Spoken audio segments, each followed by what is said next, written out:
All right.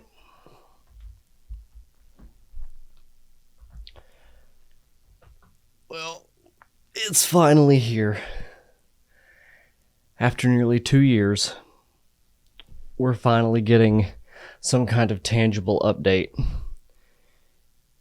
to Elden Ring and their Shadow of the Erdtree DLC. This is going to be the longest FromSoft has ever made us wait for any DLC ever.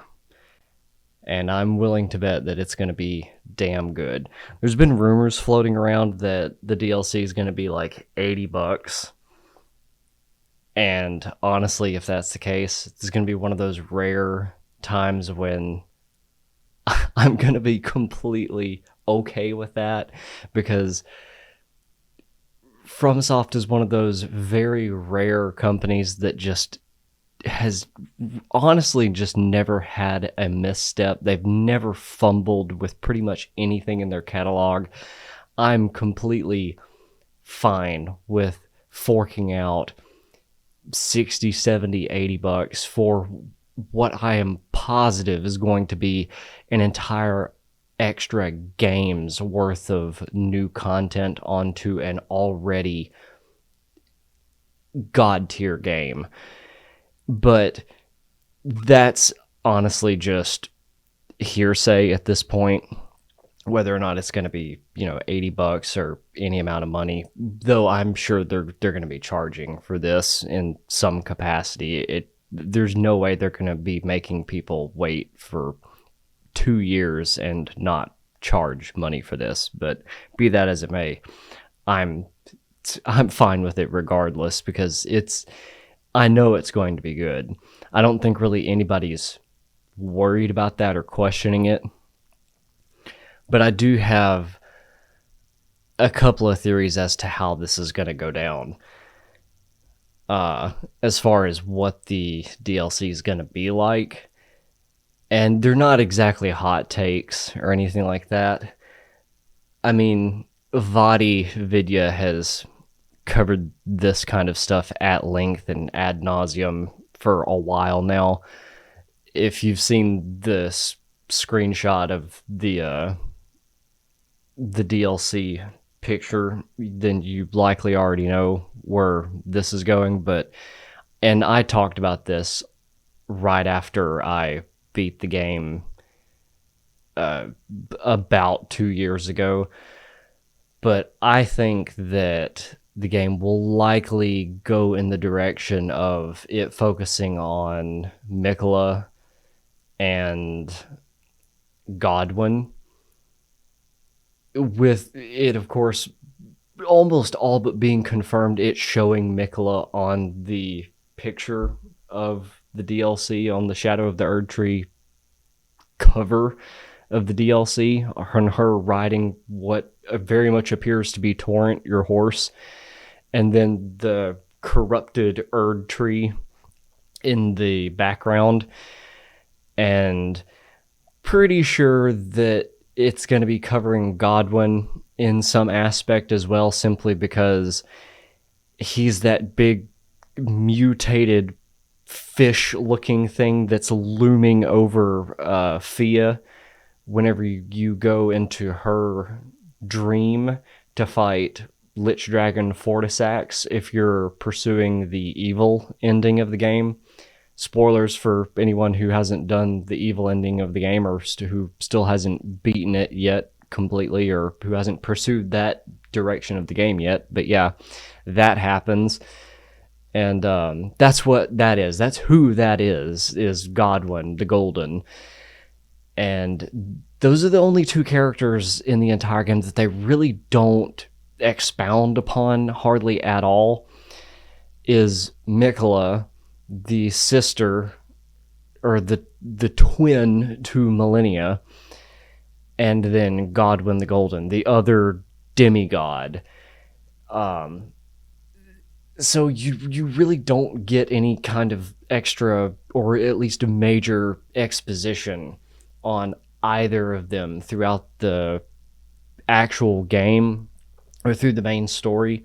You get just little tiny, tiny tidbits of both Mikola and Godwin, and like hints of their existence through like pictures or like statues and things like that, or the big mutated corpse of a shell of a husk of what remains of Godwin in the big arena where you find Fia near the end of the game. And so I'm pretty sure he's like embedded in what is the corrupted Erdtree in the picture of the DLC, where it's like where you go to fight Millennia at uh, Mikola's Halig tree.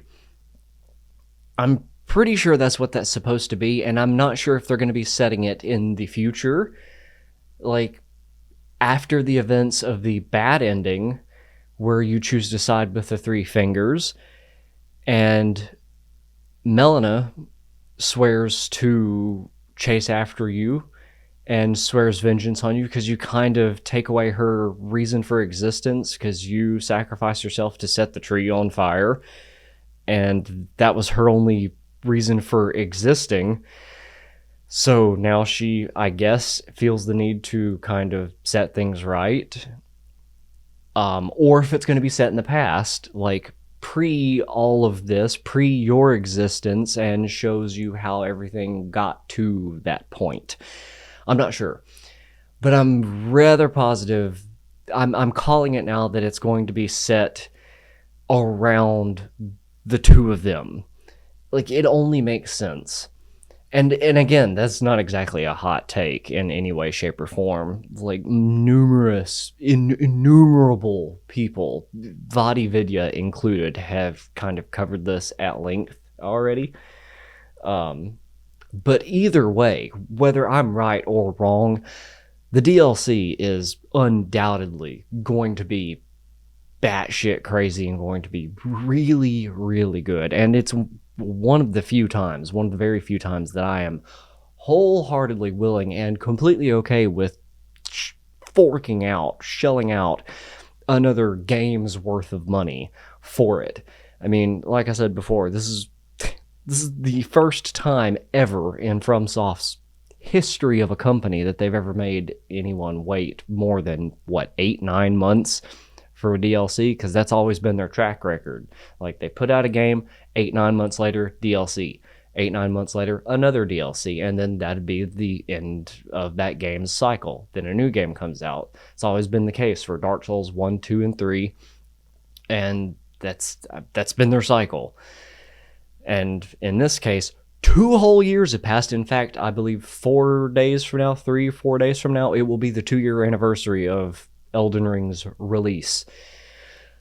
So we'll see in 60 seconds, 1 minute. So let's fucking get it. I'm excited.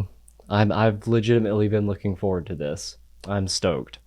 Yeah, me and 200,000 other people. Holy shit. Wow. Yeah. My God. Another 30. Oh, it's 30 minutes? You bastards. I misread that. Making 250,000 people, getting them all in here for the past. Because, dude, like 2 hours before this started, there were already like 30,000 people in here waiting. Like, they set their alarm clocks at like 5 a.m. just for this.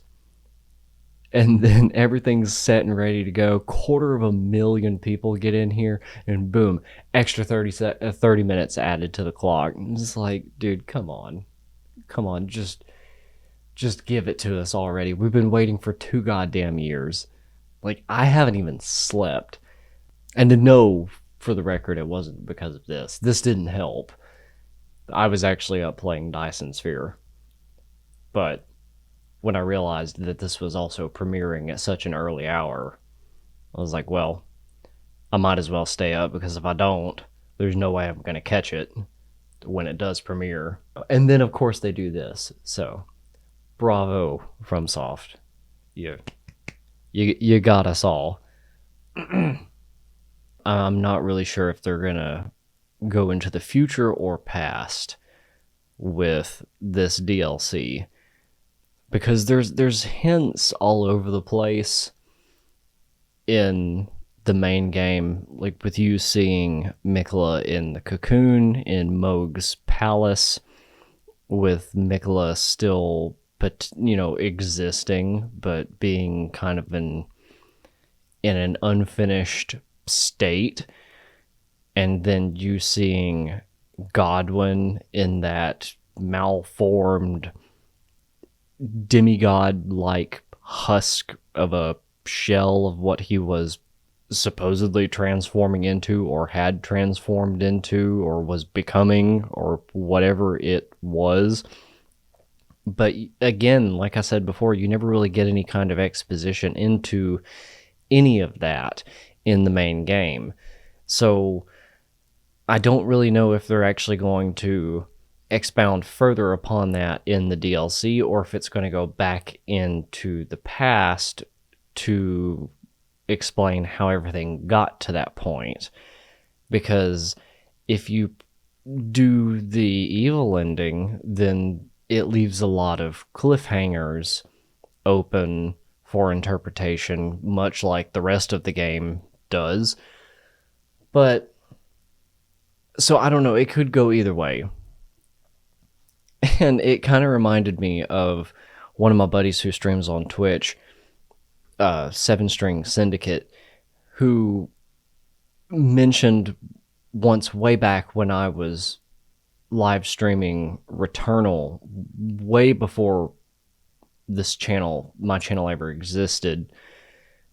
And he was just like, man, I've always appreciated how you get really into games. He was like, I get really into games, but you really get into games. And I was kind of thinking to myself, I was like, I don't really, because I was comparing myself to him and a lot of other people that I know and watch, because he no life's Tekken. That's all he plays, that's all he streams, and he's really damn good at it. Like he's on the verge of going pro. And then I kind of thought to myself, I was like, well, maybe I do. Because when he made that comment to me, like I said, I was streaming Returnal, and I was no-lifing that game, and I was theory crafting the whole storyline. And I noticed that I have a tendency to do that with games that I really fall in love with. And I've done it with Returnal, I've done it with Elden Ring, I've done it with all the Souls games. I've done it with so many games. Like with Returnal, for instance, I theory crafted that whole game from start to finish, backwards and forwards, way before Jacob Geller ever put his video out on Returnal.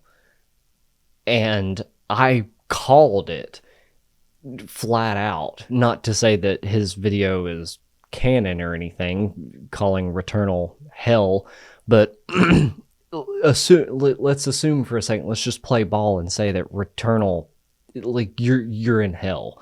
Like, I just flat out called it. Like, when I was playing Returnal, based on all the information that I had been given and was being given, I was just like, she's in hell. Celine is in hell.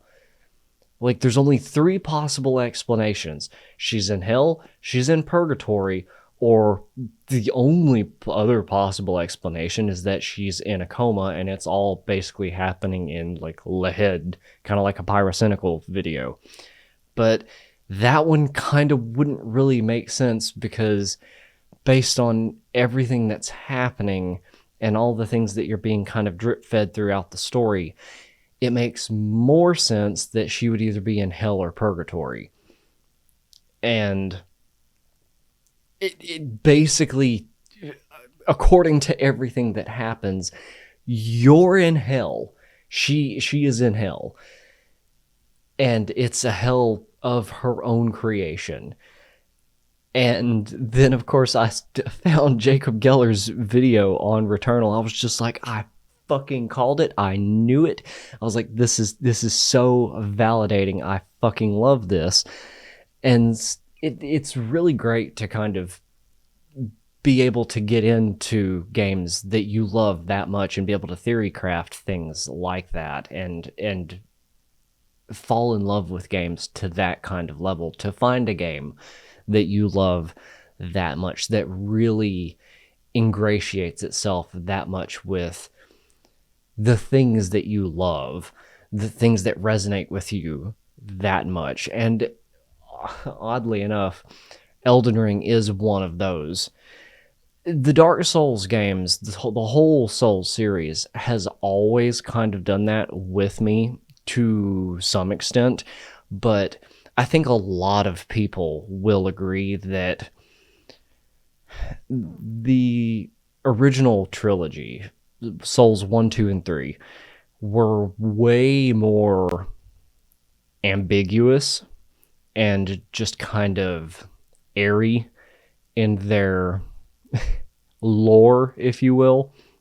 Whereas, yes, over time, everyone, Vadividya included, have been able to piece together things and been like, okay, this is what we know, this is what we can absolutely define as canon, as fact, and, you know, we can just kind of piece everything together and, you know, this is it. But even still, if you compare those to Elden Ring, especially, and I think it has a lot to do with George R.R. Martin being involved, is a lot more solidifiably tangible and much more easy to grasp for your average audience, for the layman. And that's not a bad thing at all. I don't mean that to sound like it's a bad thing or a slight or anything like that. To the contrary, I think it's a good thing, because I think for a long time, the Souls series has kind of been lacking that sort of widespread appeal. And I think that's had a lot to do with Elden Ring's mainstream success. And that's why so many people have kind of flocked to Elden Ring versus the Souls series, the original Souls series, myself included, because I'm like, when Demon Souls first came out, I fucking loved it. I no-lifed it. Same for Dark Souls 1, 2, and 3. Fucking loved them. No-lifed them. Just, you know, like, I'm not going to pretend as if I didn't. But again, like I said, story-wise, loved them, but it just didn't really, you know, it didn't really set in me. I didn't care as much. Thought it was cool, sure. Loved the aesthetics, absolutely. But there is something about the writing and the cohesiveness of the story with Elden Ring that I think really is far more graspable to so many more people, myself included. And why so many more people are willing and wanting and able to theory craft with this than the rest of them. And I love that. I think that's a good thing. And possibly has a lot to do with why they've taken their time with this DLC. And I think also has a lot to do with why they're making this the only DLC, because if they were going to do a second DLC like they've done with all the others, we would be waiting easily another 2 years. But according to FromSoft, this is going to be their one and only for Elden Ring, and then they're moving on to other stuff. I think they're going to be doing more stuff with Armored Core 6, but I don't know. That's only hearsay at this point. Yeah, over 400,000 people for a DLC trailer. That tells you how excited people are for this. Not even a full game release, but a DLC trailer. And there's over 400,000 people in this room waiting to see this. That is absolutely insane. All right, boys, here we go.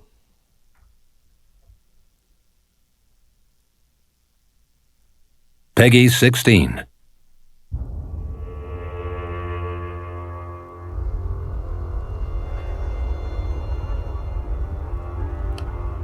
Pure and radiant, he wields love to shrive clean the hearts of men. Oh, okay. There is nothing more terrifying. Moog's Palace with the cocoon.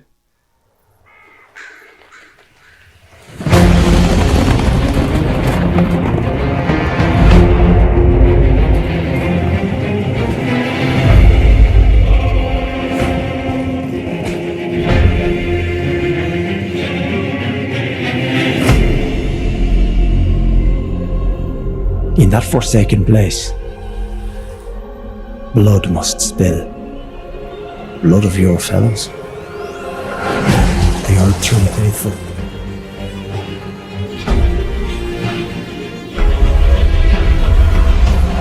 They were never saints. They just happened to be on the losing side of a war. Oh!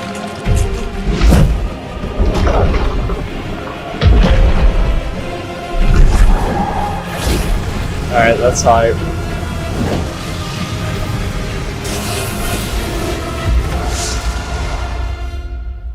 Oh my god. Mother, wouldst thou truly lordship sanction in one so bereft of light? Bro, I got fucking chills.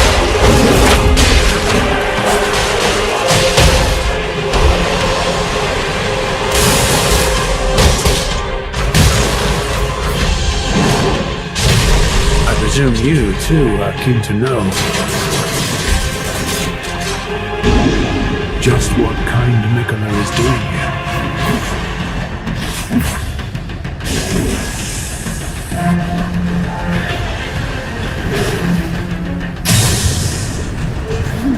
Oh!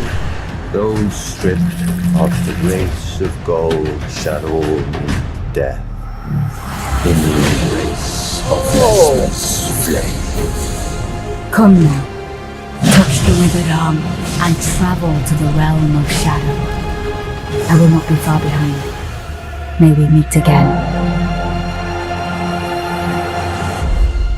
Oh! Oh my god!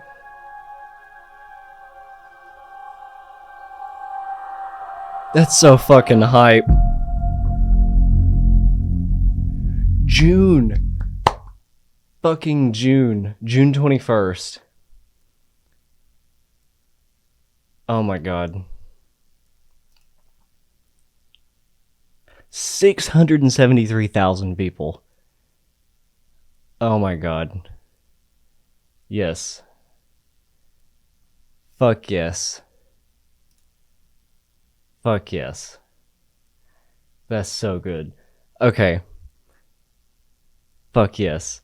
That's so good. That's gonna be so goddamn good. Oh my god. Oh, that is gonna be so good. Oh, we're getting that. We're getting that. Oh, it's gonna be worth it.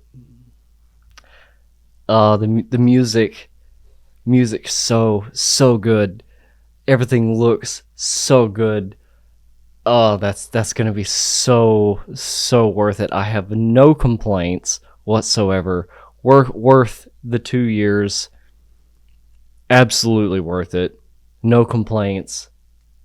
Man, that just I had chills running down my arms through that whole thing, and that does not happen often.